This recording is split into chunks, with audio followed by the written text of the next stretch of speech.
Have you ever had to answer a short call at night, woken up, went to the bathroom to answer the short call, and felt dizzy, or even in the worst case scenario, fainted in the process of answering that short call?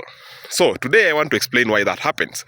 And in the process, I'm going to explain two processes that succeed each other to make that happen. So the first process is called orthostatic hypotension, and this one simply means that you have suddenly woken up from a lying position. So while in a lying position, your blood is evenly distributed throughout your body, and your heart is at the same level as all your other organs in the body. So your heart finds it very easy to pump blood around the body when you are sleeping in your bed. So, when you suddenly wake up from having slept for a long period of time, your body has to adjust itself physiologically to adapt to the new position. Why? Because suddenly your heart has to fight against gravity to get blood to your head. And at the same time, it has also to fight against gravity to prevent your blood from pooling in your legs. So what that means is that your body has to adjust itself to make sure that blood gets to your brain, and also to make sure that blood does not pool and accumulate in your feet. It compensates by increasing your heart rate. So your heart has to work harder than it did when you were lying down. So if you suddenly wake up from a sleeping position, it takes time for that adjustment to occur to even out the blood pressure.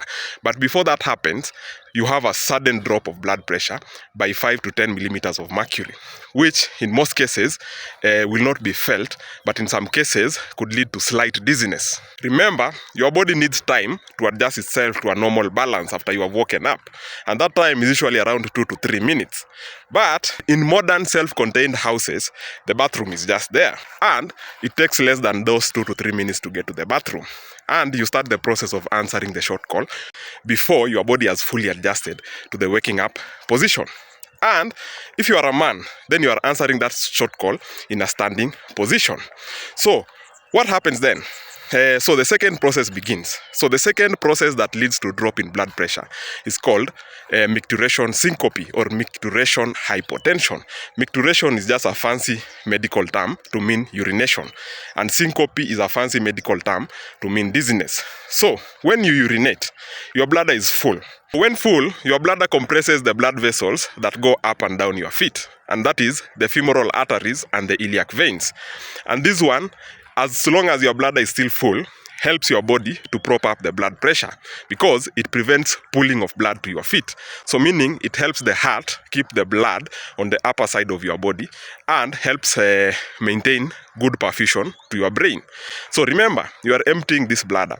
So when you do so, especially if you do so quickly, without giving your body adequate time to adjust, then suddenly your bladder becomes empty.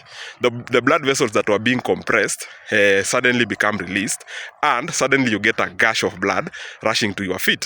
So when that happens, it leads to a catastrophic loss of perfusion to the brain due to drop of blood pressure, and leads to dizziness. And in some cases, in a worst case scenario, it may lead to fainting. So how do you prevent this? So you can be proactive or reactive.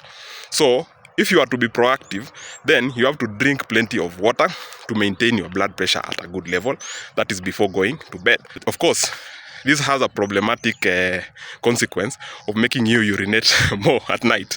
So would you be solving or increasing the problem? I'll let you guys debate on that. So the second thing you could do is, while waking up, you could sit on your bed for a while before standing up. And that allows your body time to adjust to the BP drop.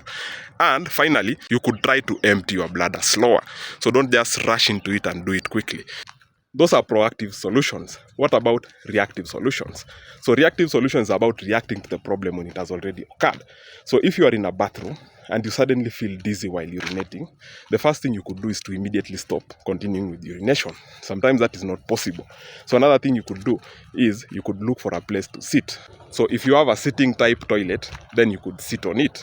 So now you know about this condition that most people don't know about or have felt but have never thought much about it. Thank you.